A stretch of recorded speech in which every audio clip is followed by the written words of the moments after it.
네, 오늘도 주님의 사랑과 은혜가 저와 사랑하는 성도 여러분들에게 흘러넘치기를 예수님의 이름으로 축복합니다.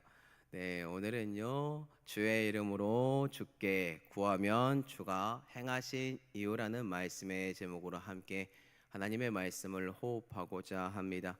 이 말씀에 호흡이 있을 때에 성령 하나님의 운행하심이 있기를 다시 한번 예수님의 이름으로 축복합니다.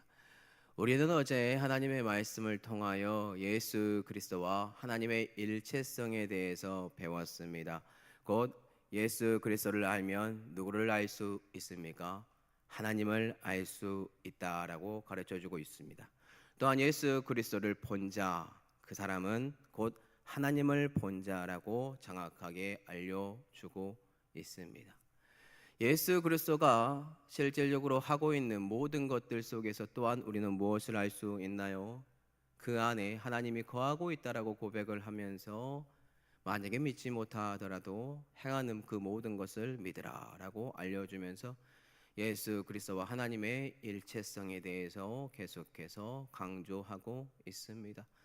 제가 지금 일체성에 대해서 여러분들에게 계속해서 알려드리고 있는데 오늘 본문 또한 자연스럽게 예수 그리스도와 하나님의 일체성에 대해서 우리에게 더욱더 쉽게 다가온다라고 하면 일체, 이게 앞부분에 삼위일체를 조금 더 고민하시면 좋을 것 같습니다. 왜 그러냐면 실질적으로 본문의 전체 문맥의 흐름에는 성부 하나님도 나오고 예수 그리스도 나오고 그 다음에 보혜사 성령 하나님도 나오기 때문에 그 일체성에 대해서, 그런데 누구를 강조하고 있느냐? 예수 그리스도를 강조하고 있다라는 것을 가지고 가시면 좋을 것 같아요. 왜냐하면 요한복음은 전체적으로 예수 그리스도가 하나님이다라는 것을 강조하고 있으니까요. 자, 그러면 먼저 제가 왜 이렇게 제목을 잡았는지 설명을 드리겠습니다. 주의 이름으로, 예수 그리스도의 이름으로 하지 않고 제가 주라고 했습니다.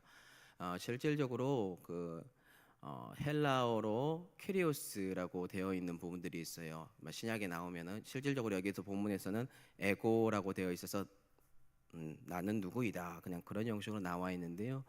키리오스가 뭐냐면 주님, 내가 섬기고 있는 사람들 주님이라고 하고요. 구약 같은 경우는 뭐 엘로힘이라고 있어요. 내가 믿는 하나님도 엘로힘인데 다른 사람들도 자기가 믿는 신을 엘로힘이라고 해요. 어떤 뜻이냐면 그 대상에 대해서 우리는 정확하게 알고 있지만 실질적으로 주님이라고 말하는 그 모든 것들 속에서 하나님도 되고 예수 그리스도도 된다라는 것을 강조하기 위해서 이렇게 한번 제목을 가지고 왔습니다. 왜냐하면 오늘 우리는 하나님께 대부분 기도를 올려드리거든요. 대상이 정확해서. 근데 오늘 본문에서 말하고 있는 대상이 누구냐면 예수 그리스도로 옮겨졌어요. 예수 그리스도가 하나님이라는 것을 강조하기 위해서요. 자, 그러면 먼저 예수 그리스도의 이름에 대해서 우리가 자연스럽게 알고 싶어요. 거기에 먼저 들어가기 앞서서 14절 보니까 누구에게 우리가 구해야 되는지 가르쳐 주는데, 내 이름으로 무엇이든지 내게 구하면 내가 행하리라. 여기서 말하는 내 이름, 예수 그리스도의 이름이고, 내게 구하면, 예수 그리스도께 구하면 내가 행하리라, 예수님이 행하리라라고 되어 있기 때문에 이렇게 고백을 했습니다. 실질적으로 성도 여러분들은 가장 급하고 마음에 여러 가지 요동칠 때 하나님도 찾고 예수님 도와주세요 찾고 성령님도 찾고 우리가 그렇게 기도하잖아요. 그런 것처럼 오늘의 본문에서는 정확하게 대상을 하나님이 아니라 예수 그리스도로 옮기고 있어요. 자, 그러면 예수 그리스도의 이름을 먼저 고민을 해보고 정말로 그 안에 능력이 있는지 한번 생각을 해보면 답이 너무나 쉽더라고요. 신약에 와서 실질적으로 그런 일들이 너무나 많이 있었더라고요. 성경 미문에 있는 안진뱅이 기억하십니까? 베드로와 요한이 자기의 가슴 속에 그리고 마음 속에 있는 그 예수 그리스도를 전하잖아요. 내게 있는 것 은과 금은 없거냐, 내게 있는 것을 내게 주노니 나사렛 예수 그리스도 이름으로 일어나 걸어라 했을 때 예수 그리스도의 이름에 능력이 있구나 우리는 알 수 있습니다. 그리고 제자들이 또 무엇을 합니까? 예수 그리스도 이름을 가르칩니다. 전합니다. 그 이름으로 고칩니다. 병든 자들이 낫고 귀신들이 고침을 받고 여러 가지 예수 그리스도에 대한 모든 것들이 전파되면서 그가 행하는 모든 것들을 볼 수 있다라는 뜻이겠죠. 자, 그러면서 그 이름에 대해서 또한 이런 것도 있더라고요.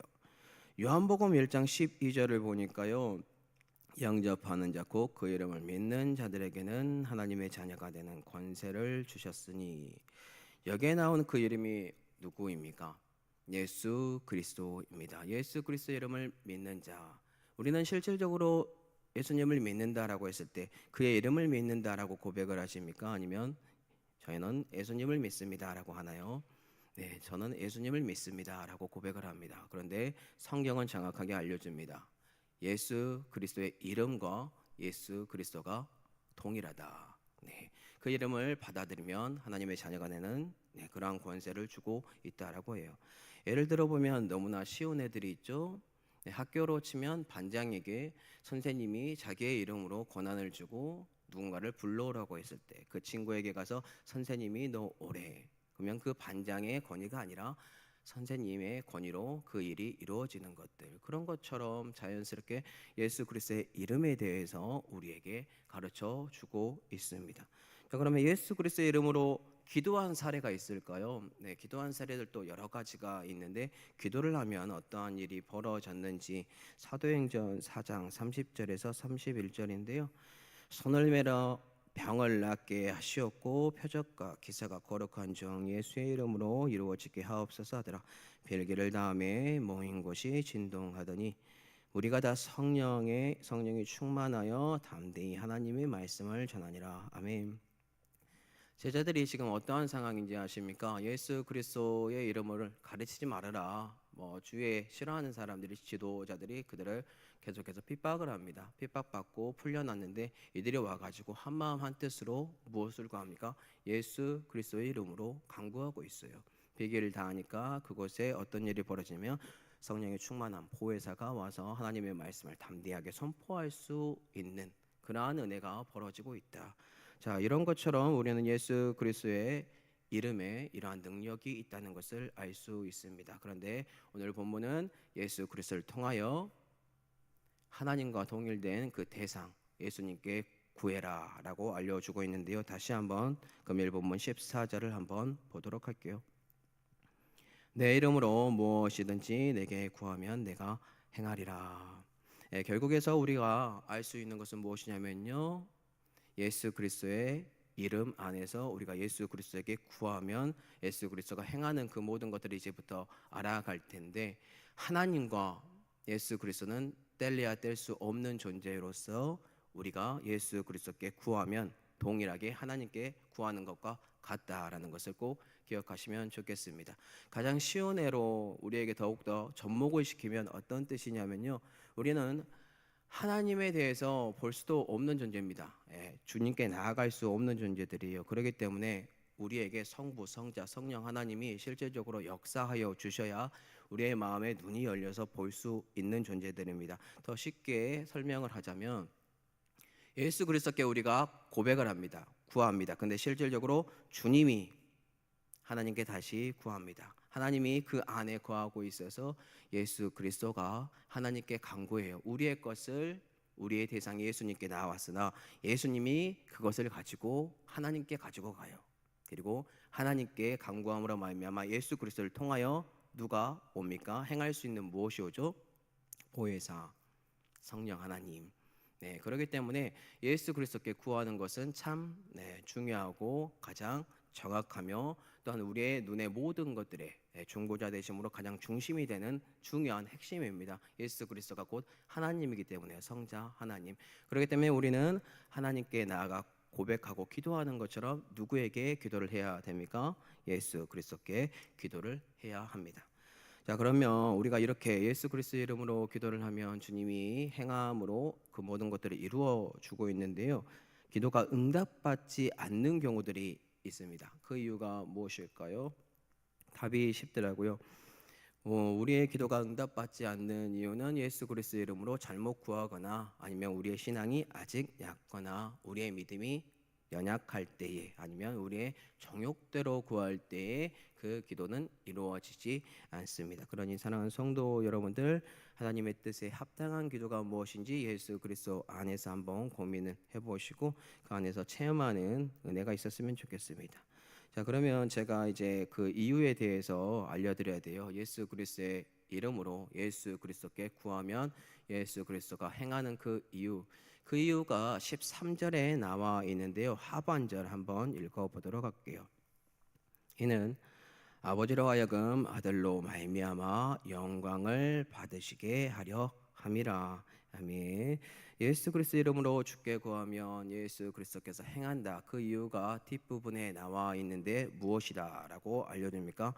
아버지로 하여금 아들로 말미암아 영광을 받으시게 하려 함이라. 네. 실질적으로 성부 하나님이 누구로 말미암아 영광을 받고 계십니까? 예수 그리스도로 말미암아 영광을 받습니다. 우리에게 알려주기 위해서 실질적으로 고백을 하는 거다라고 저는 봐요. 왜냐하면 하나님 자체는 우리가 없더라도 그 자체로 영광을 받는 존재이나 우리의 눈이 가려졌고 죄인된 의식으로서 하나님을 볼 수 없기 때문에 예수 그리스도가 100% 인간이요 100% 신으로 이곳에 오셔서 그 모든 문제를 해결해 주고 그의 이름으로 그의 영광으로 그께 나아가서 우리 또한 그 안에 거함으로 기도해요. 그러면 예수 그리스도로 말미암아 우리의 모든 것들이 눈이 열려 주님 덕분에 하나님이 영광을 받을 수 있구나. 십자가의 영광에서 예수 그리스도가 십자가의 영광을 받으면서 누구에게 영광을 돌렸죠? 네, 하나님께요. 하나님이 영광 받을 수 있는 그 모든 하나님의 지혜와 명철이 결국 예수 그리스도라는 단 한 분, 그분을 통하여 우리에게 주어질 수 있기 때문에 결국 우리는 누구에게 영광을 올릴 수 있습니까? 예수 그리스도로 말미암아 하나님께 영광을 돌릴 수 있다. 네, 그러면 정리하도록 하겠습니다. 예수 그리스도의 이름에 능력이 있고 그 능력에 우리는 가장 주체자가 누구냐면 성부 하나님이라고 생각을 했습니다. 그런데 오늘 본문은 우리에게 정확하게 알려줍니다. 예수 그리스도에게도 구해라. 예수 그리스도에게 구하면 어떠한 일이 벌어지냐면 예수 그리스도가 행한다라고 하는데 이것을 조금 더 풀어서 문맥적으로 전체적으로 흐름을 보면 예수 그리스도가 이미 하나님이신데 보혜사 성령 하나님을 보내주심으로 그가 행할 수 있도록 도와주시고 또한 하나님께 영광을 돌리는 그 모습은 무엇이냐? 우리의 눈이 가려졌고 우리가 할 수 없으나 예수 그리스도라는 줄기를 통하여 우리가 그분께 구하고 그분께 나아가고 그가 하나님께 모든 것들을 돌림으로 영광을 돌림으로 우리 또한 그 안에서 겸손하게 하나님의 영광이 무엇인지 바라볼 수 있게 해준다라는 것입니다. 결국 사랑하는 성도 여러분들 단 한 분을 기억하시기 바랍니다. 그 단 한 분은 누군가요? 예수 그리스도. 그렇기 때문에 오늘도 예수님을 고민하시고 묵상하시고 예수님 자체가 하나님이시구나 삼위일체 하나님을 고민하시고 묵상하시기 바랍니다. 그리고 그 안에서 기도하시고 기도의 능력을 누리시며 성령 하나님께서 보혜사께서 오심으로 여러분들의 마음에 충만함 속에 오늘도 걸어가는 은혜와 능력이 있게 해달라고 고백하시기 바랍니다. 그러한 은혜와 능력이 우리 사랑하는 성도 여러분들에게 흘러넘치기를 예수님의 이름으로 축복합니다.